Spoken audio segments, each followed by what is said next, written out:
지난 시간에 우리 결혼, 그리스도와 교회의 연합의 신비 두 번째, 창세기 2장 22절부터 25절. 주 하나님이 남자에게서 뽑아낸 갈빗대로 여자를 만드시고 여자를 남자에게로 데리고 오셨다. 그때 그 남자가 말하였다.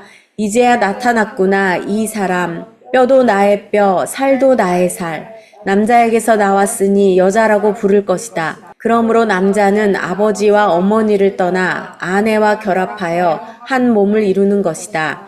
남자와 그 아내가 둘 다 벌거벗고 있었으나 부끄러워하지 않았다. 지난 시간에 유대인의 결혼 예식 두 가지 단계와 10가지 절차를 우리가 함께 살펴보면서 결혼에 담긴 구속사의 의미를 깊이 나누었습니다. 10가지 절차 중 두 번째 절차로 뭐가 있었냐면은 신랑이 신부의 집에 갈 때 가지고 가야 하는 세 가지 준비물이 결혼 지참금하고 포도주하고 약혼 증서였습니다. 먼저 결혼 지참금을 같이 나누고자 합니다. 결혼 지참금은 신랑이 신부를 얻기 위해 신부 아버지에게 지불하는 값입니다. 이 값에 따라서 신부의 가치가 달라지겠죠?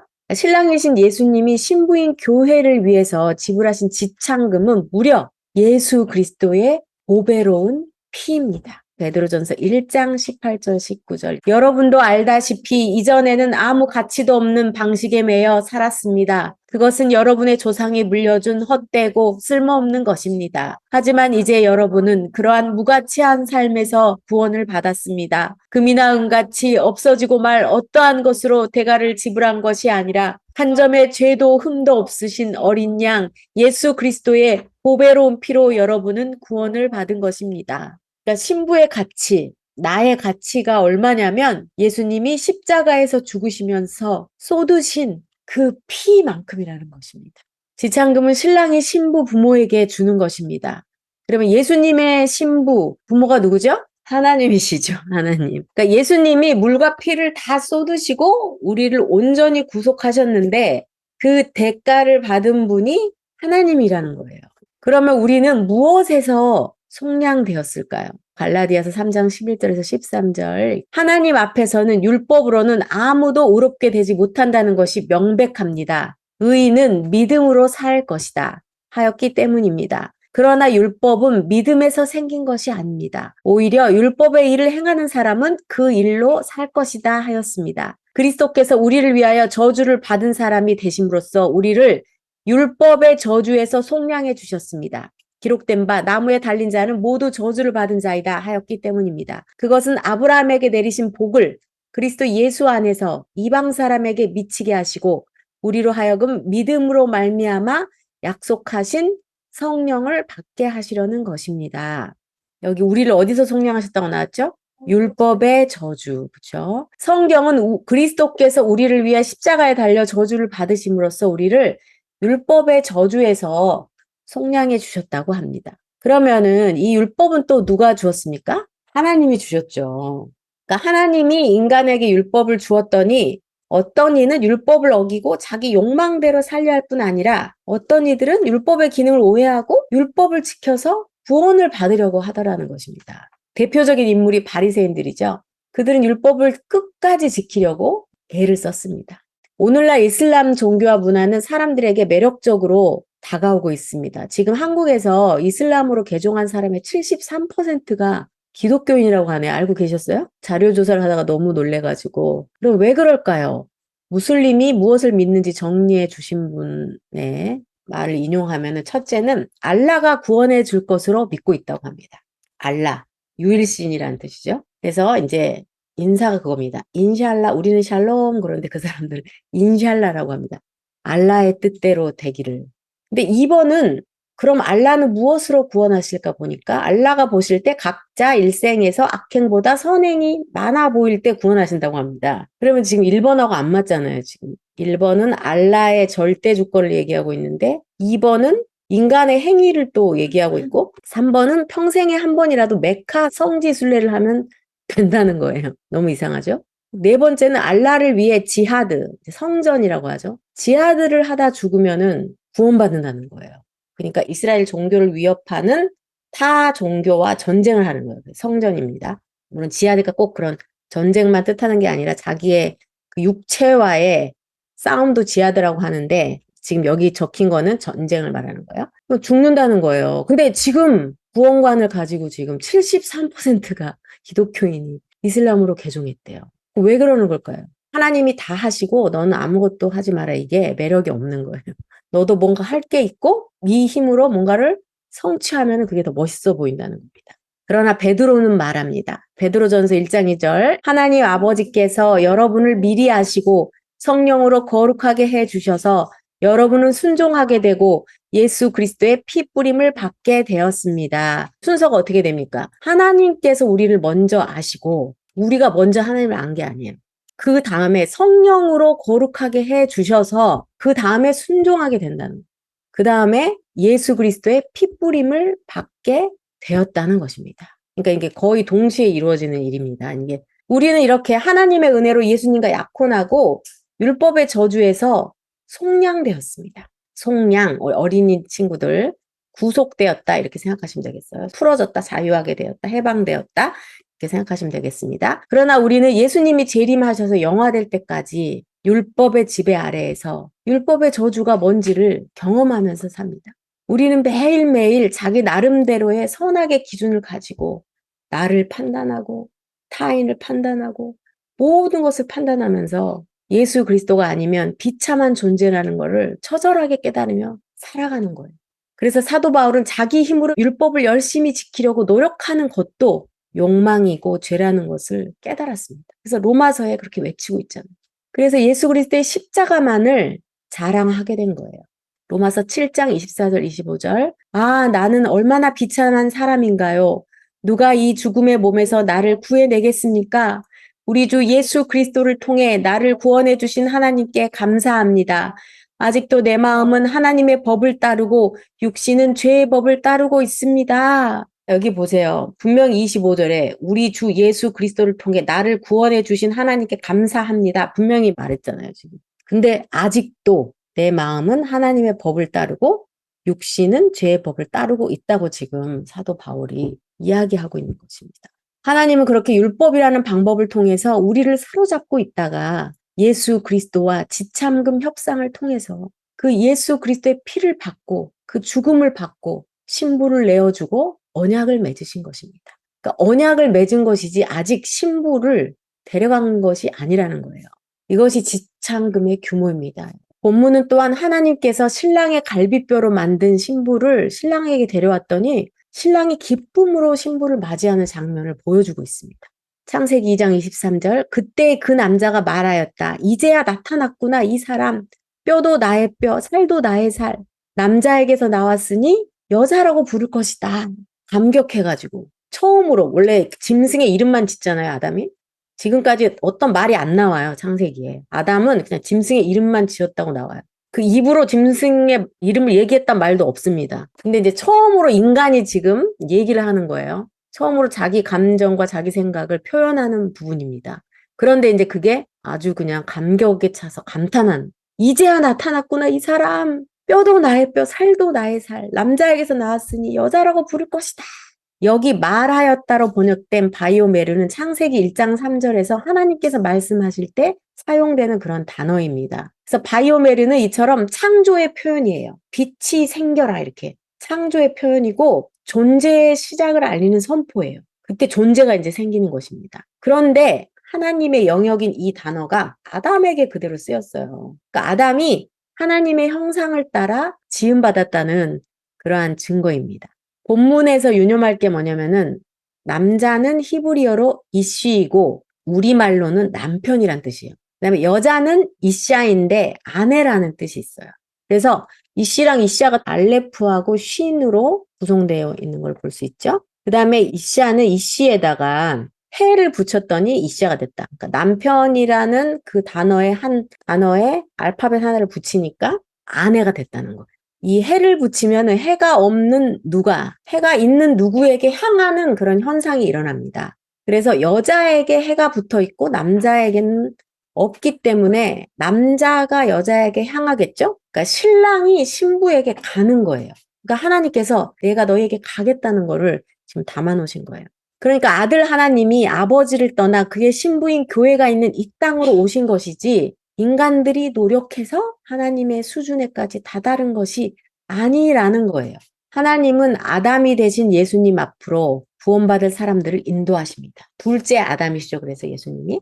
그래서 아버지 하나님이 인도하시지 않으면 그 누구도 예수님께 올 수 없다고 요한복음 6장 44절에 분명히 말씀하고 계십니다. 하나님은 이렇게 여자를 창조하시는 장면에서도 구원의 과정, 구속사를 보여주고 계시다는 거예요. 또한 해는 사람의 생명을 상징하는 숨구멍 모양에서 유래를 했습니다. 그래서 하나님의 생명을 의미할 때도 해라는 알파벳을 붙여 쓰였습니다. 그러니까 창세기 11장부터 등장한 아브람과 사레가 17장에서야 아브라함과 사라가 돼요. 그러니까 처음부터 아브라함과 사라가 아닙니다. 어린이 여러분. 창세기 17장 5절 내가 너를 여러 민족의 아버지로 만들었으니 이제부터는 너의 이름이 아브람이 아니라 아브라함이다. 그러니까 아브람에 해밖에 안 붙었습니다. 그러면은 아브라함이 돼요. 그럼 뭐가 되죠? 여러 민족의 아버지가 되는 거예요. 그러니까 하나님의 생명을 나타낼 때. 그다음에 창세기 17장 15절에서 16절 하나님이 아브라함에게 또 말씀하셨다. 너의 아내 사레를 이제 사레라고 하지 말고 사라라고 하여라. 내가 그에게 복을 주어 너에게 아들을 낳아주게 하겠다. 내가 너의 아내에게 복을 주어서 여러 민족의 어머니가 되게 하고 백성들을 다스리는 왕들이 그에게서 나오게 하겠다. 그러니까 사레에게 이 해가 붙으면은 사라가 됩니다. 그럼 어떻게 돼요? 여러 민족의 어머니. 그러니까 이 뜻이 뭐냐면 하나님께서 내가 너희에게 생명을 부어주겠다라고 하시는 거예요. 그러니까 이 이름을 바꾸는 과정에도 구속사가 들어있는 거예요. 그러니까 아브람과 사레가 자기들 능력으로 후손을 얻으려고 열심히 노력하다가 다 실패하고 소망 없이 살고 있었는데 하나님께서 아브람과 사레에게 해를 붙여 아브라함과 사라가 되게 하셔서 아이를 낳게 하시는 거예요. 왜냐하면 사라에게는 생식 능력이 없으니까 이제 내가 개입해서 너희에게 생식 능력을 주어 애를 낳게 해주겠다라는 뜻이 담겨 있는 것입니다. 그래서 이삭은 하나님으로부터 온 생명입니다. 왜냐하면 인간의 능력으로 낳은 것이 아니고 하나님으로부터 온 생명이기 때문에 이삭이 예수 그리스도의 예표가 되는 거예요. 예수님은 육신의 부모인 요셉과 마리아가 약혼한 상태였을 때 마리아가 요셉하고 잠도 안 잤는데 성령으로 아기를 잉태하잖아요. 성경은 남자와 여자를 남성과 여성이라는 성별로 부를 때 다른 단어를 사용합니다. 남자는 자카르이고 여성은 네케바입니다. 하나님께서는 사람을 두 가지 성으로 명확하게 구분하여 창조하셨어요. 창세기 1장 27절 하나님이 당신의 형상대로 사람을 창조하셨으니 곧 하나님의 형상대로 사람을 창조하셨다. 하나님이 그들을 남자와 여자로 창조하셨다. 남자는 자카르입니다. 남성이라는 뜻이고 여자는 네케바, 여성입니다. 이거는 이제 또한 동물의 수컷 암컷을 지칭할 때도 자카르와 네케바를 써요. 공통으로 사람하고 구분이 없이 사용을 하는 거예요. 왜냐하면은 생육하고 번성하여 땅에 충만하게 하시기 위해서 그렇습니다. 히브리어로 생육하다라는 말은 자녀를 낳는 걸 말하고요. 번성하다는 말은 자녀를 낳아 그 수가 많아지는 것을 말하고 충만하게는 한 곳에 모여 있지 않고 하나님께서 만드신 지구 전체에 널리 퍼진다는 것을 의미합니다. 그래서 좀 점진적이죠? 근데 처음이 뭐죠? 자녀를 낳는 거죠. 그래서 자녀를 낳기 위해서는 남성과 여성이 있어야 합니다. 사람은 태어나면서부터 이를 위한 고유의 성을 갖게 되고 그것이 하나님께서 만드신 순리입니다.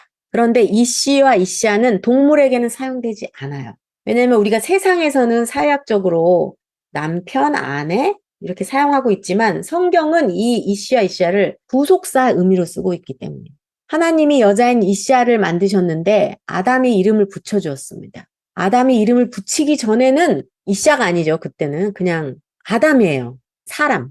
그런데 아담이 이씨아라는 이름을 붙여주자 아내가 된 거예요. 그렇죠? 아내는 상대적인 단어입니다. 아담의 부분이라는 뜻이 들어있습니다.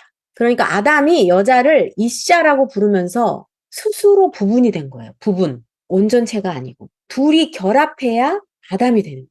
그러니까 이씨 플러스 이씨아가 아담이 되는 거예요. 남편 플러스 아내가 사람이 되는 거예요. 그러니까 예수님은 신부인 교회가 있어야 온전해지는 부분이 되기로 결정하신 거예요. 그리고 아담이 이씨아라고 이름을 짓는 순간에 이씨는 부모를 떠나 이새에게 가야 되는 거예요. 창세기 2장 23절 24절 오늘 말씀에 보면 남자는 아버지와 어머니를 떠나 아내와 결합하여 한 몸을 이루는 것이다. 온 우주의 창조주이신 하나님이 우주의 먼지 한 풀만큼도 안 되는 나를 사랑하셔서 나와 결혼하기 위해 아버지를 떠나 나에게로 와서 자신의 피로 죽음으로 지창금을 지불하고 약혼식을 하고 연합하신 것입니다. 이 의미가 지금 여기 이씨와 이샤에 담겨 있는 거예요. 그러고는 신부와 함께 살 집을 마련하기 위해서 아버지 집에 돌아가셔서 아버지 보좌 우편에 앉아서 나를 위해 지금도 중보하고 계십니다. 유대인의 결혼 풍습은 약혼 후 결혼식을 하기까지는 보통 1년에서 2년 걸리기 때문에 신랑과 신부는 긴 이별을 해야 된다고 했죠. 예수님은 이 모습을 제자들과의 6월절 마지막 만찬에서 보여주셨습니다. 예수님은 겟세마네 동산으로 가시기 전날 밤에 제자들과 떡과 포도주를 나눕니다. 약혼식을 하는 거예요, 지금. 그러고는 떠나시기 전에 제자들에게 결혼식 때까지 헤어져 있어야 된다고 말씀하십니다. 요한복음 14장 1절에서 3절 너희는 마음에 근심하지 말아라. 하나님을 믿고 또 나를 믿어라. 내 아버지의 집에는 있을 곳이 많다. 그렇지 않다면 내가 너희가 있을 곳을 마련하러 간다고 너희에게 말했겠느냐. 나는 너희가 있을 곳을 마련하러 간다. 내가 가서 너희가 있을 곳을 마련하면 다시 와서 너희를 나에게로 데려가 내가 있는 곳에 너희도 함께 있게 하겠다. 예수님은 제자들에게 다시 와서 데리고 가겠다고 말씀하십니다. 그래서 예수님이 재림하실 때 천국에서 혼인 잔치가 열릴 것입니다. 그러나 약혼 기간의 신부는 아직 친정 아버지 집에 있는 거예요. 결혼식을 하기 전까지는 오매불망 신랑을 기다리면서 아버지에게 신부 수업을 받고 있습니다. 우리는 신랑이신 예수님과 약혼을 해서 구원받았지만 신랑이 와서 나를 데려가기 전까지는 아버지 밑에서 훈련을 받아야 하는 것입니다. 무슨 훈련이죠? 거룩한 백성이 되는 훈련, 신부가 되는 거룩한 순결한 신부가 되는 훈련을 받는 것입니다. 때가 되면 결혼식이 있을 예정이고 친정 아버지 집을 떠나 신랑의 집으로 갈 거라는 약속은 확실하지만 약혼 기간에는 율법의 지배 아래에서 율법이 나를 계속 훈련시킨다는 거예요. 갈라디아서 4장 1절에서 6절 여러분 상속자는 모든 것의 주인이지만 어릴 때는 종이나 다름없으며 아버지가 정한 때까지는 보호자나 재산 관리인 아래 있습니다. 이와 같이 우리도 어렸을 때는 유치한 유대교의 율법에 매여 종살이를 하고 있었습니다. 그러나 때가 되어 하나님은 자기 아들을 보내 여자에게서 태어나게 하시고 율법의 지배를 받게 하셨습니다. 그것은 율법 아래 있는 사람들을 구원하고 우리를 하나님의 자녀가 되게 하기 위해서입니다. 여러분이 아들이기 때문에 하나님은 성령을 우리 마음 가운데 보내셔서 나의 아버지라고 부르게 하셨습니다. 우리는 이 율법의 지배 아래에서 율법의 저주로 갖게 된 선악 개념을 절대로 벗어날 수가 없는 존재라는 것을 깨닫게 됩니다. 불변하시고 한결같으시고 순결하시고 완전하신 하나님의 선악 개념이 아니라 죄에 오염된 선악 개념을 가지고 살기에 너무 힘이 드는 거예요, 우리가. 그래서 신랑이 자기를 기억하라고 자기의 신랑을 잊지 말라고 준 약혼 선물인 보혜사 성령님을 꼭 붙들게 되는 것입니다. 요한복음 14장 26절 그러나 보혜사 곧 아버지께서 내 이름으로 보내실 성령께서 너희에게 모든 것을 가르쳐 주실 것이며 또 내가 너희에게 말한 모든 것을 생각나게 하실 것이다. 요한복음 16장 15절 아버지께서 가지신 것은 다 나의 것이다. 그렇기 때문에 내가 성령이 나의 것을 받아서 너희에게 알려주실 것이라고 말한 것이다. 요한복음 20장 22절 이렇게 말씀하신 다음에 그들에게 숨을 불어 넣으시고 말씀하셨다. 성령을 받아라. 그러니까 신랑이 신부와 있을 거처를 마련하면 결혼식을 앞둔 신랑 아버지는 몰래 신부에게 종을 보내서 조사한다고 이제 지난 시간에 얘기했었죠. 근데 그 여자가 자기 집에 들어오기에 합당한지 확인하고 또한 그녀가 간음하는 여인은 아닌지 살핍니다. 그런데 이 여자가 간음하여 포도주로 언약한 것을 위반하면은 그 언약은 무효가 됩니다. 그런데 우리는 하루에도 수없이 마음을 뺏기잖아요. 그러면 포도주로 언약한 것이 무효가 되지 않을까요, 여러분? 우리가 그런 생각을 할 줄 아시고 성경은 종말의 예수 그리스도가 재림하셨을 때까지 신부가 어떻게 보존되는지 알려주고 계십니다. 우리 데살로니가전서 5장 23절 24절 평화의 하나님께서 친히 여러분을 완전히 거룩하게 해주시고 우리 주 예수 그리스도께서 오실 때에 여러분의 영과 혼과 몸을 흠이 없게 완전하게 지켜주기를 빕니다. 여러분을 부르시는 분은 신실하시니 이 일을 또한 이루실 것입니다. 사랑이시고 전지전능하신 하나님께서 친히 이루신다고 하십니다. 우리는 그저 성령님을 의존하기만 하면 됩니다.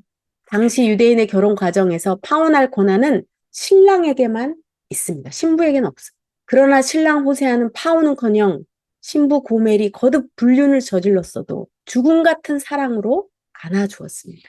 신부 고멜을 사랑한 호세아의 이름의 뜻은 여호와여 구원하소서입니다. 또 신부 이스라엘 백성을 가나안으로 인도한 여호수아의 본명이 호세아입니다. 근데 이제 모세가 새롭게 이 호세아에게 여호수아라고 지어주었죠. 이 여호수아의 이름의 뜻은 여호와는 구원이시다입니다. 이 여호수아의 이름을 헬라어로 하면 뭘까요? 예수죠, 예수. 이 호세와 이 여호수아, 이 예수는 신부 고멜이 거듭 불륜을 저지러도 죽음 같은 사랑으로 안아주신다. 때로 제대로 못 산 것 같고, 어떨 때는 영의 눈이 안 보이고, 영의 귀가 안 들리고, 영의 호흡이 안 되고, 복음의 맛이 안 느껴지고, 예수님과 연합이 인식되지 않아서 내가 진짜 이렇게 신앙생활을 하는 것이 맞는 건지, 틀린 건지도 모르고 헤매고 있을지라도, 그때 우리를 끝까지 지키고, 우리를 떠나가지 않고 보존하고 계시는 성령님이 내 안에 계시다는 것입니다. 그래서 여러분, 어떠한 경우더라도 성령님께 도움을 구하십시오. 그러면 성령님께서 나에게 덕지덕지 붙은 배설물을 십자가의 피로 다 씻기시고 신랑이 입혀주신 아름다운 그 그리스도라는 웨딩드레스를 인식하게 해 주실 것입니다.